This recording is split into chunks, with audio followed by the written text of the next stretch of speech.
Johnny Mag with your daily comedy news, late night shows. We're fascinated by the January 6th hearing. Stephen Colbert said, "It's like Stranger Things. We met the monster years ago and we're pretty sure the Russians are involved." Jimmy Fallon, 5 minutes in, even Mike Pence was like, "I've had enough. Let's see what's happening on RuPaul's Drag Race." Seth Meyers, that's right. The January 6th committee aired a 90-minute hearing, aired by all the major news networks except Fox News, although Fox ended up with better ratings by just airing the original Capitol attack. Of course, Fox isn't airing it. They're a key suspect in it. That would be like if Court TV's coverage of the OJ trial had been hosted by OJ. Fantastic joke, Seth Meyers. From ET Online, Jimmy Kimmel wishes he could tell people what the future holds for him on late night TV, but the truth is, he doesn't know. He told Variety's awards circuit, "I wish I knew what I was going to do. I have moments where I go, I can't do this anymore. And I have moments where I go, well, what am I going to do with my life if I'm not doing this anymore? It's a very complicated thing. And there are practical considerations, and there are family and friend considerations and coworker considerations. And eventually I'm going to have to stop doing this. I'm not doing this forever. I would not be honest at all if I said I've decided one way or the other. I'm thinking about a lot, though." Jimmy Kimmel's 54. You're not stopping yet. What would you do?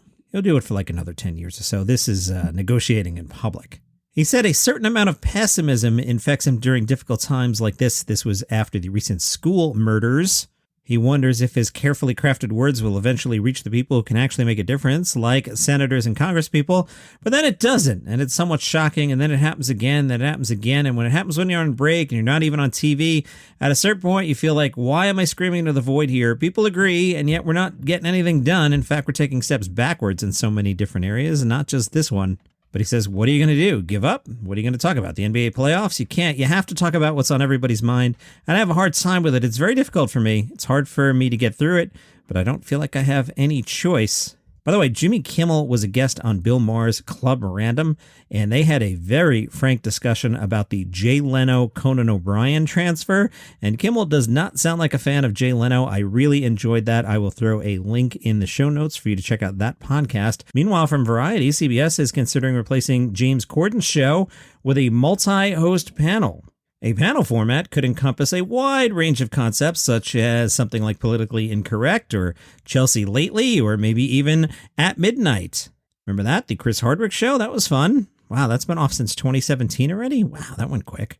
It's entirely possible the new show might not have a live band or any of the other late night stuff.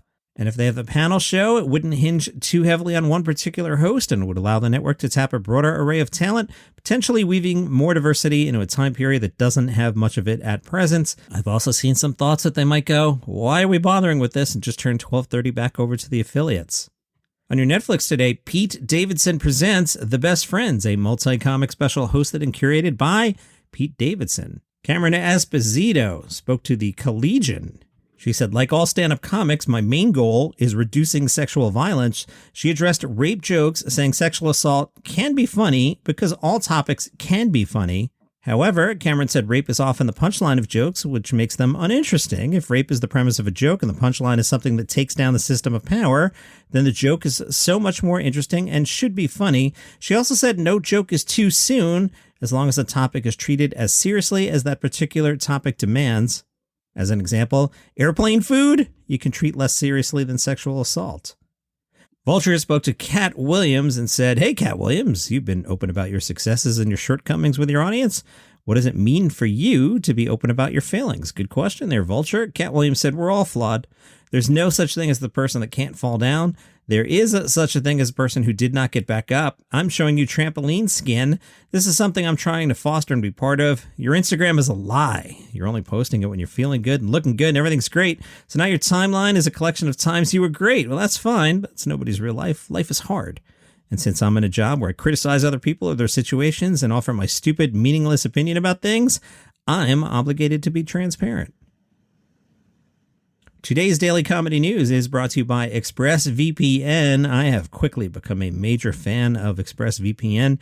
So if you don't know what a VPN is, it allows you to reroute your connection to a server in a country of your choice, making geo-restrictions a thing of the past. So say, for example, you're the writer on a royal family podcast called Palace Intrigue, and you want to watch the BBC, and the BBC's like, you live in New Jersey, we're not letting you log in. And then you go, all right, let me tell you that I'm in Docklands, UK. UK. And then the BBC goes, oh yeah, you're not in Docklands, UK. What's the postal code? And then you Google the postal code and you type it in. The BBC goes, cool. And then you watch the BBC from New Jersey. Pretty cool. Sending data over an unencrypted internet connection is like sending a postcard. Your message is wide open for the mailman and any other nosy people to see. A VPN creates a secure tunnel between your device and the internet.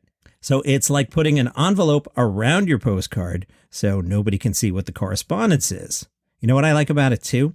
One of the things I'm using it for is I tell it that I'm in New Jersey, but not in New Jersey, where I actually am. That way people can't track me. But also when I log into like work stuff, work isn't like, why are you in Germany? I'm not in Germany. I'm in New Jersey. You can fire up the app and connect with just one click. I installed this thing. It was super easy. And when I start up the Mac, it just runs. The speeds are great. No issues at all.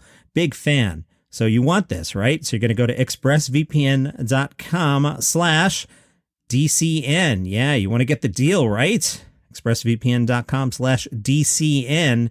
Find out how you can get an additional 3 months of ExpressVPN for free through the special offer. You got to sign up for a 1-year package. Go to expressvpn.com/DCN, and they sponsor today's daily comedy news.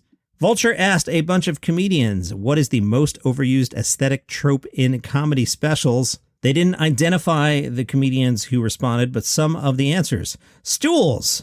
Most people never sit on them. That's true, right? The stool sits there with your water and your note card when you forget where you are, and you kind of walk over and you glance and you go, oh yeah, I'm supposed to do the garbage can bit. A sketch in the beginning. I hate those. I always skip those.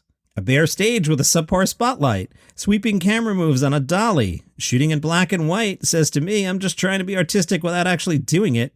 More answers. I hate the big, we're doing this because it's on camera ovations comics get when they walk out on stage in a special. That's true. Somebody else hates sketches of any sort. I like this answer. I don't like dizzy handheld close-ups of the comedians when they're in between jokes. It neither mimics the feeling of being in the audience nor gives you a special vantage point you really want. It usually feels sweaty and disorienting. Cutting to an audience shot of the person who best encompasses the perceived demographic of the current joke being delivered. Is the comic talking about Chinese food? Better cut to the Asian guy laughing so everyone knows it's okay. That's a great comment. Comedy should have 4 shots max. Tight, wide, medium, and maybe one from behind the comic for edits. Otherwise, the director team is just indulging themselves. That's not how it was phrased. Who watches comedy while slowly walking to the left or right? Folks can follow a joke without a sudden cut to a different angle for the punchline. Amen. Hey, Just for Laughs Montreal announced some free shows. My French is terrible, so I'll just call this location Spectacles Quarter. It's got a fancy French name. I'm not going to attempt it, but there's free shows. Yeah. July 27th, the Goddamn Comedy Jam hosted by Josh Adam Mahers. Comedians will perform a stand-up set and a short story, followed by a song of their choosing, accompanied by a live band. Free outdoor show, July 27th. That's fun. Is that the day I'm going? It is. All right. Meet you there. Wait, there was another one. Why isn't it in my notes? Now I have to go back to email, and you have to listen to me babble while I find the email. Here it is. The other one is Trixie Mattel, the stage name of Brian Michael Firkus, an American singer, actor, drag queen, and recognized skinny legend. Trixie is the winner of RuPaul's Drag Race All-Stars Season 3. Second mention of RuPaul in today's podcast. Interesting. That show's July 29th at the Beneva stage at 9:15. And my Apple Watch just bleeped. Who knew? Let's stay international from the Scotsman. They're covering the Edinburgh Fringe Festival, and they say the Tron, which, as you know, is right in Hunter Square by Old Town. You know the place, right? Anyway, the Tron will feature only female stand-up comedy acts. That's right. But they didn't set out to do this. They said, as we were programming the Tron, we realized that without actual intention, the room seemed to be mainly female performers. So with only a couple slots left, we actively sought out to create an all-female venue. It wasn't driven by us wanting to prove a point or be all political. It was just going to be that way, so we pushed it further. So the point is, this happened because we chose a lot of funny people to be in the space, and it just turned out they were female. Make of that what you will. And that's your comedy news for today. Follow the show for free on Apple Podcasts, Spotify, wherever you get your shows. See you tomorrow.